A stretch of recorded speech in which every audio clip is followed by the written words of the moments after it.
नमस्कार। दिव्य दर्शन चैनल पर आप सबका स्वागत है। यदि आप आज पहली बार हमारे चैनल से जुड़े हैं तो नीचे आ रहे रेड कलर के सब्सक्राइब बटन पर ज़रूर क्लिक करें और हमारे चैनल को सब्सक्राइब करें। जया एकादशी व्रत का महत्व। माघ माह के शुक्ल पक्ष की एकादशी जया एकादशी कहलाती है। जया यानी समस्त बुराइयों, संकटों, परेशानियों पर जीत हासिल करना। भागवत पुराण में जया एकादशी के महत्व के बारे में कहा गया है कि जो व्यक्ति समस्त भौतिक तथा सांसारिक सुख प्राप्त करना चाहता है उन्हें जया एकादशी का व्रत अवश्य करना चाहिए।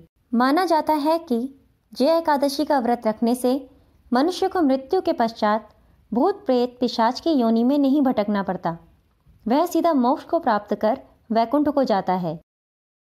जया एकादशी व्रत की कथा। एक समय की बात है, स्वर्गलोक में देवराज इंद्र तथा अन्य देवगण परिजात वृक्षों से भरे हुए नंदन वन में अप्सराओं के साथ विहार कर रहे थे। उस समय गंधर्व गायन कर रहे थे और गंधर्व कन्याएं नृत्य प्रस्तुत कर रही थी।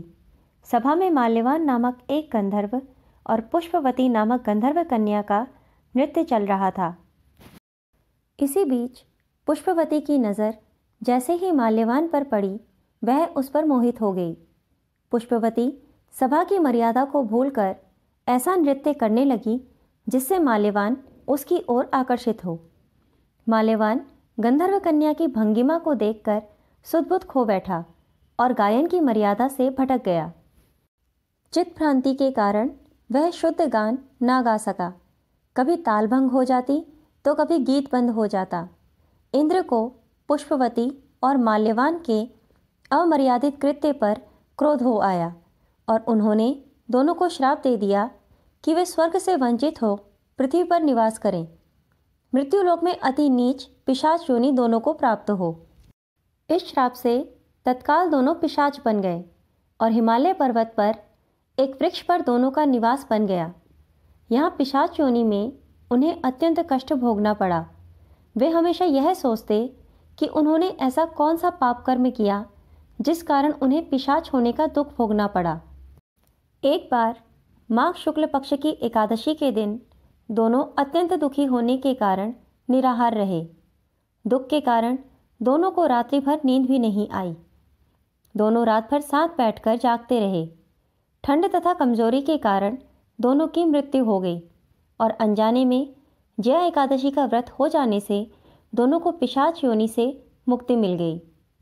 अब माल्यवान और पुष्पवती पहले से भी अधिक सुंदर हो स्वर्गलोक लौट आए। देवराज ने जब दोनों को स्वर्ग में देखा तो चकित रह गए। उन्होंने पूछा, बताओ किस पुण्य के प्रभाव से तुम दोनों का पिशाचत्व दूर हुआ है? तुम मेरे श्राप को प्राप्त हो चुके थे, फिर किस देवता ने तुम्हें पिशाच योनि से मुक्ति दिलाई? माल्यवान ने कहा, यह भगवान विष्णु की जया एकादशी का प्रभाव है। हम इस एकादशी के प्रभाव से पिशाच योनि से मुक्त हुए हैं। इंद्र इससे अति प्रसन्न हुए और कहा कि आप जगदीश्वर के भक्त हैं, इसलिए आप अब मेरे लिए आदरणीय हैं। आप स्वर्ग में आनंद पूर्वक विहार करें। जया एकादशी ब्रह्म हत्या का पाप भी दूर करने वाली है। जिसने जया एकादशी का व्रत किया, समझो उसने सब प्रकार के दान दे दिए और संपूर्ण यज्ञों का अनुष्ठान कर लिया। जया एकादशी के महात्म्य को पढ़ने और सुनने से अग्निष्टोम यज्ञ का फल मिलता है। जया एकादशी व्रत की विधि। उपवास की विधि के संदर्भ में श्री कृष्ण ने धर्मराज को बताया कि जया एकादशी के दिन भगवान विष्णु ही सर्वथा पूजनीय है।